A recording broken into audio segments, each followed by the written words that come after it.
فرمایا جو میرا ہوگا وہ جھوٹا نہیں ہوگا. مجھے معاف کیجیے گا، دیندار لوگ بھی کتنا سچ بول رہے ہیں یہ تو داہنی طرف والا فرشتہ ہی بتا پائے گا، ہم پوزیشن میں نہیں بتانے کے.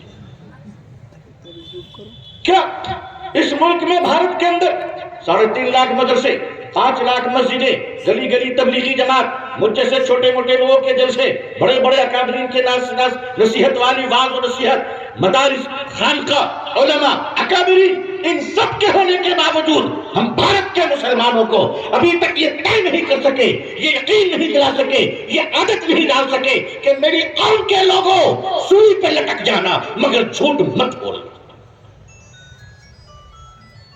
یہ اعظم گڑھ کا علاقہ، اللہ آپ کو نظر بد سے بچائے. ریال نے، دینار نے، رنگت نے آپ کو خوشحال بنا دیا ماشاءاللہ، بڑے مالدار بن گئے آپ.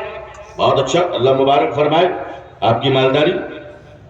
میں تو یہ بھی دعا کرتا ہوں کہ اللہ امبانی کو آپ نے دیا اب رحمانی کو دے دیجیے. ہم اللہ ہی سے مانگ رہے ہیں، کسی اور سے نہیں مانگ رہے. بھائی 3 آدمی 2 ہو گیا، امبانی اڈانی ہو گیا، اب رحمانی کا نمبر ہے. اللہ کے خزانے میں کمی کون سی ہے؟ کمی کون سی ہے؟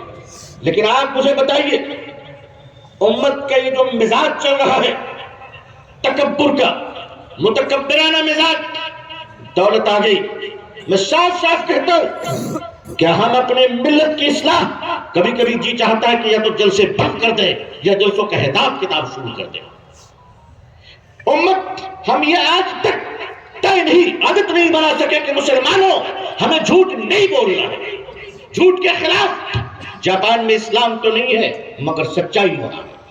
سچائی ایسی ہے کہ اگر آپ کے پرس بھی گاڑی میں چھوٹ جائے تو ایمانداری سے آپ کے ایڈریس پر پہنچا دیا جائے.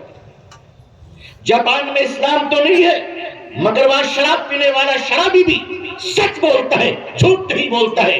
کیا یہ کہوں کہ اسلام وہاں ہے، مسلمان یہاں ہے؟ یہاں مسجد کے محراب سے جھوٹ بولے جا رہے. میں صاف صاف آپ سے کہہ رہا ہوں کہ اگر ہم لوگوں نے اپنی عادتوں کو نہیں بدلا، اگر خصلتوں کو نہیں بدلا، فطرت کو نہیں بدلا، مزاج کو نہیں بدلا اور اپنے حالات کو ٹھیک نہیں کیے اور اللہ تعالیٰ کے دین کو پاک صاف نہ رکھا اور شریعت کے ساتھ مذاق کرنا بند نہ کیا تو اللہ مجھے معاف فرمائے اس امت کو، مسلمانوں کو بھارت کے اندر تہجد اور مدرسوں کے ساتھ مٹا دیا جائے گا. یہاں کوئی کارل نہیں آیا، یہاں کوئی لینن نہیں آیا. ہندوستان میں کوئی اسٹالن کا نظام نہیں آیا.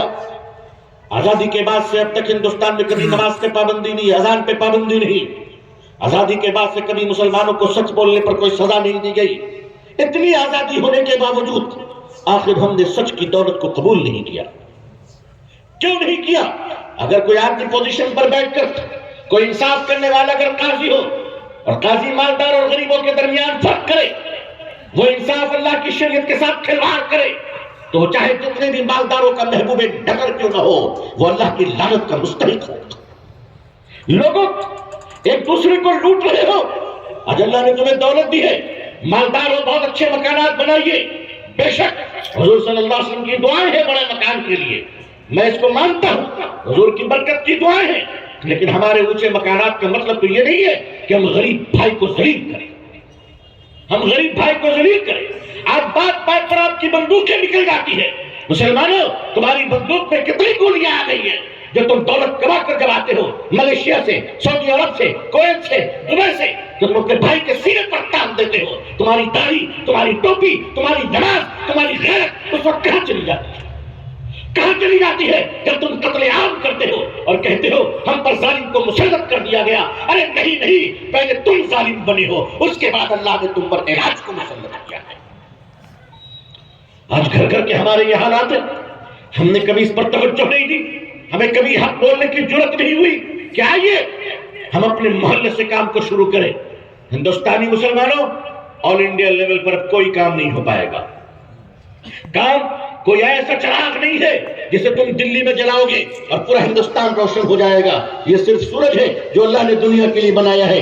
ہر چراغ، اگر آپ کو تبدیلی لانی ہے، اگر آپ کو انقلاب لانا ہے، اگر آپ کو بہتر معاشرے کی تعمیر کرنی ہے تو شریعت و سنت کا خواب دیکھیے اور یہ سمجھ لیجیے کہ کہ شریعت و سنت کو زندہ کرنے کے لیے اب انڈین لیول پر کوئی قائد نہیں، اب آل انڈیا لیول پر کوئی صدر نہیں، اب جو کام ہوگا آپ کے محلے کی مسجدوں سے ہوگا۔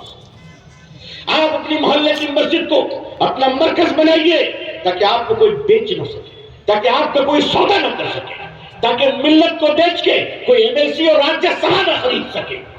اس کے لیے اپنی نسلوں کو بچاتے ہوئے آج این ای پی نیو ایجوکیشن پالیسی ہمارے اور آپ کے سر پہ ہے۔ آپ اس کو سمجھیے کہ نیو ایجوکیشن پالیسی کا مقابلہ کیسے کریں گے۔